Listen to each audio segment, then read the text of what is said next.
স্বাবলম্বনের স্বপ্ন দেখার চরম মাশুল দিতে হয়েছিল ডান হাত খুইয়ে।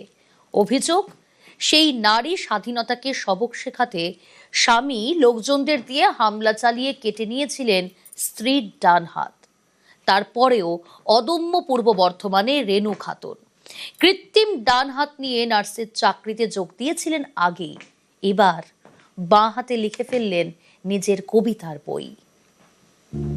যারা পিছিয়ে পড়ে আছে বা যারা সত্যি কষ্ট বা যন্ত্রণার মধ্যে থাকে, সেই জিনিসগুলোকে তাদেরকে কাটিয়ে উঠতে হবে।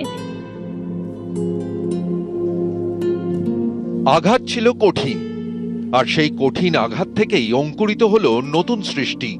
গার্হস্থ্য হিংসায় নিজের ডান হাত খোয়াতে হয়েছিল যে মেয়েকে, সেই এবার অনভ্যস্ত বাঁ হাতে লিখে ফেলেছে আস্ত একটা কাব্যগ্রন্থ। দুর্বিষহ যন্ত্রণার মধ্যে দিয়ে যাওয়া এক সাহসিকতার কলম থেকে জন্ম নিল নিঃস্বর্গে মিশে যাই। পূর্ব বর্ধমানের রেনু খাতুনের হার না মানা জীবনযুদ্ধ যেন মনে করিয়ে দেয় কিংবদন্তি মার্কিন সাহিত্যিক আর্নেস্ট হেমিংওয়ের লেখা সেই অমর উক্তিখানি। মানুষ পরাজয়ের জন্য সৃষ্টি হয়নি, একজন মানুষকে ধ্বংস করা যায় কিন্তু তাকে হারানো যায় না। তিনি লিখেছেন, জীবন্ত লাশ ঠিক উঠবে জেগে আবার হয়ে সকালের দিবাকর। রাতের অন্ধকার কাটিয়ে তিনি সকালের দিবাকরের মতোই আবার উজ্জ্বল হয়ে উঠেছেন।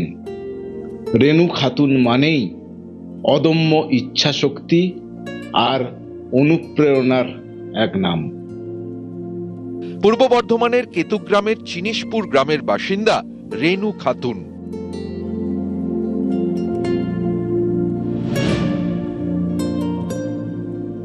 এই তরুণীর সঙ্গে যা ঘটেছিল তা জেনে শিউরে উঠেছিল গোটা রাজ্য। পড়াশোনা করে নার্স হওয়ার স্বপ্ন দেখেছিলেন রেনু। চেয়েছিলেন নিজের পায়ে দাঁড়াতে, মানুষের সেবা করতে, নিজের পরিচয় বাঁচতে। আর সেই স্বপ্নই যেন হয়ে উঠেছিল তার জীবনের সবচেয়ে বড় অপরাধ।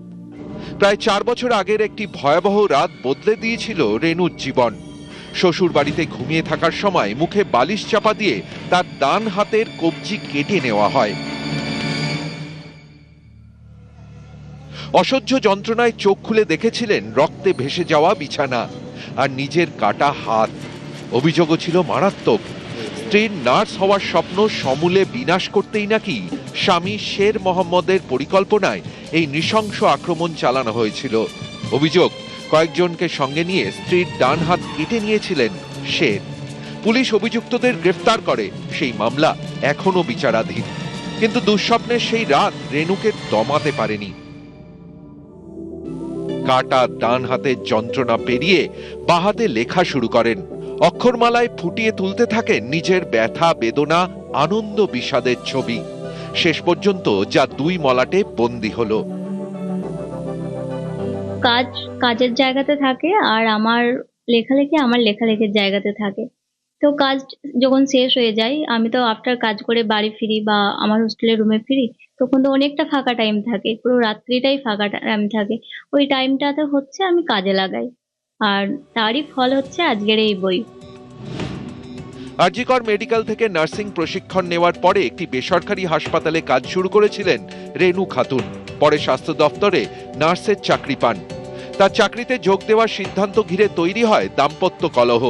সেই সংঘাতের ভয়াবহ পরিণতিতে হাত খুইয়েছিলেন রেনু। এখন কৃত্রিম ডান হাত দিয়েই কাজ চালাতে হয় তাকে। বর্তমানে তিনি বর্ধমান মেডিকেলের নার্সিং স্টাফ।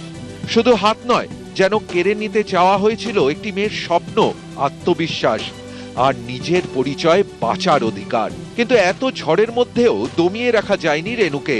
বাহাতে লেখা রপ্ত করার কাজটা মোটেই সহজ ছিল না। যখন অ্যাক্সিডেন্টটা হলো, আমি যখন অ্যাডমিট হতে গেলাম আর স্যার বললেন ওটি করাতে হবে, তখন তো আমাদের কনসেন্ট দিতে হয়, কিন্তু সেই মুহূর্তে তো আমার পাশে কেউ ছিল না, আমি শুধু ছিলাম। তো তখন আমাকে ওই জায়গাটায় সাইন করতে হতো কাউকে। তো স্যারকে আমি বলেছিলাম, স্যার কেউ যখন নেই আমি সাইন করব। তো ওটা আমি বাঁ হাত দিয়েই করেছিলাম। ওখান থেকেই আমার বাঁ হাতে লেখার জার্নিটা শুরু। জীবন অবাধ, জীবন অগাধ। বাঁ হাতে লেখা, নতুন ভাবে কাজ শেখা সবই ছিল কঠিন। রেনু যখন লিখতে বসেন তখন যেন নীরবে উচ্চারিত হয় আত্মত্রাণ কবিতায় রবি ঠাকুরের লেখা এই কথাখানি। দুঃখ তাপে ব্যথিত চিতে নাইবা দিলে সান্ত্বনা, দুঃখে যেন করিতে পারি জয়। রেনু বলেন, চলার পথে বাধা আসবেই, সাফল্যের জন্য সেই বাধা পার করতে হবে আমাদের। বর্ধমান থেকে শরদিন্দু ঘোষ, নিউজ 18 বাংলা।